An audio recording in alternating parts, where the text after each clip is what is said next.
Hi, I'm Gili, and I'm the creator of the YouTube channel Your Church, which you have probably visited in the past. Due to lack of time, it's been running on autopilot for the last several years, but that is about to change because today I invite you to join me in a fascinating trip on studying Bible prophecy.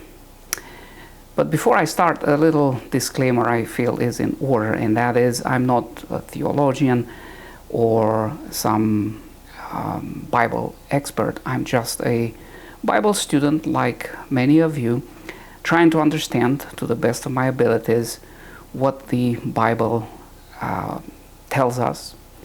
And in particular for this series, what the Bible prophecies mean for us today. With that said, I invite you to join me, and I encourage you to be active in the comments section. I plan to interact with you as much as possible.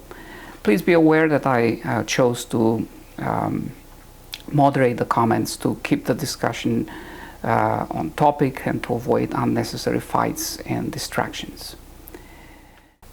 Today, I wanted to introduce the series by discussing about 4 reasons why I believe a study of Bible prophecy is not only timely, but very necessary in our world today. The first reason is a reality that is sad, but it is a reality, and that is about 26%, more than a quarter of Americans, have arrived at the conclusion that the Bible is nothing else than a collection of stories, fables, historical accounts possibly, but that there is nothing special or unique about the Bible. It is a book just like any other book.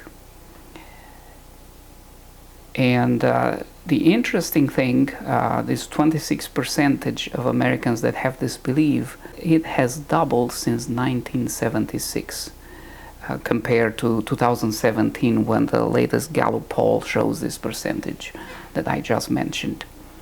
This is my generation. This is people like you and me who have arrived at this understanding about the Bible. And I'm confident, I'm absolutely sure that a lot of these people would be willing to reconsider their belief about the Bible and about God if they would be more familiar with Bible prophecy. You see, the God of the Bible makes a truly remarkable claim. For example, in the book of Isaiah, chapter 46, verses 9 and 10, God makes a claim to the effect that He knows the end from the beginning. And this would be one of the major aspects of Bible prophecy that we will be discussing in this series. The second reason that I think Bible prophecy is an important topic for us to discuss during these times when people sometimes are scared. I'm recording this first episode in the middle of the coronavirus pandemic in 2020 in July, and the Bible has a lot to say about this. That is about the end of time and the coronavirus specifically. By the way, if you wanted to know, we'll get to that later. But my point I'm trying to make is that if God, that knows the end from the beginning, left some special guidance for us to attend to use during the end of times, we as Christians will be so much better off if we paid attention to that guidance and followed it. Otherwise, we would be like somebody driving to a new destination through very complicated roads without a GPS. How much harder would that be, right? The third reason that I wanted to approach this issue in some depth is that about 50%, some people estimate even more than 50% of American Christians are actually not familiar with their Bible. They do not read it. They do not know it. And that's a staggering statistic. I remember I once had a coworker who thought of herself as being a very devout Christian. She read her devotional every day. She liked talking about Jesus any opportunity she had. And yet she had trouble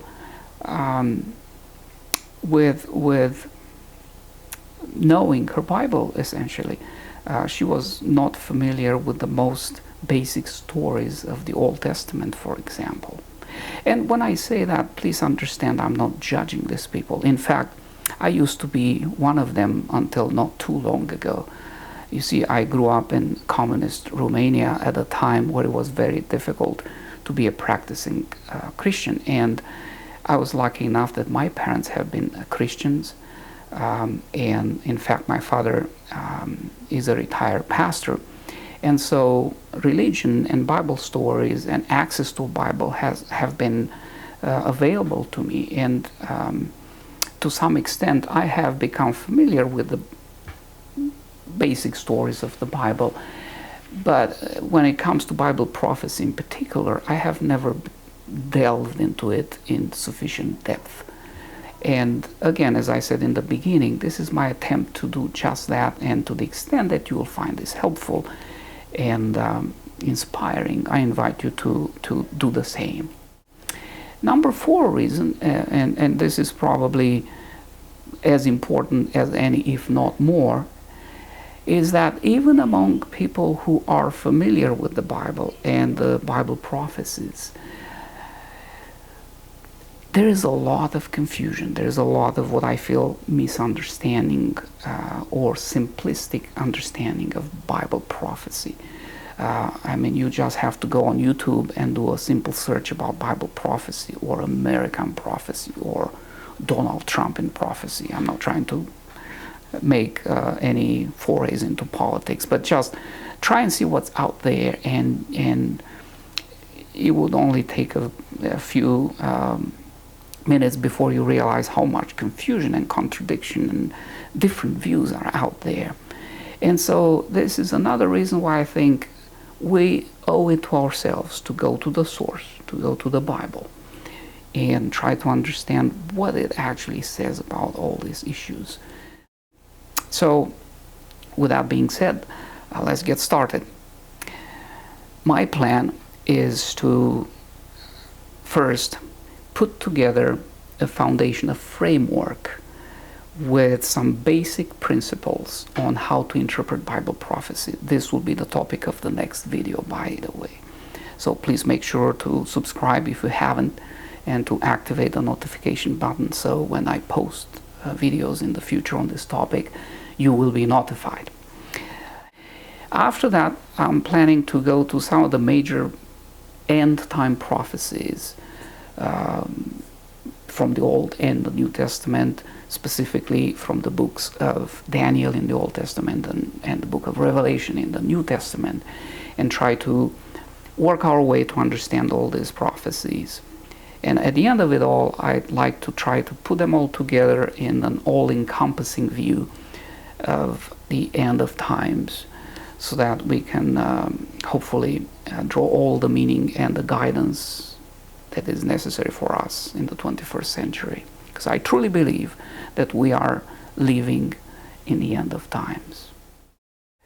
Feel free to head to the comment section and post your thoughts. In fact, I'd like you to try to answer this simple question. What do you think is the purpose of Bible prophecy? Is it to satisfy our curiosity about the future, or is there more to it than that?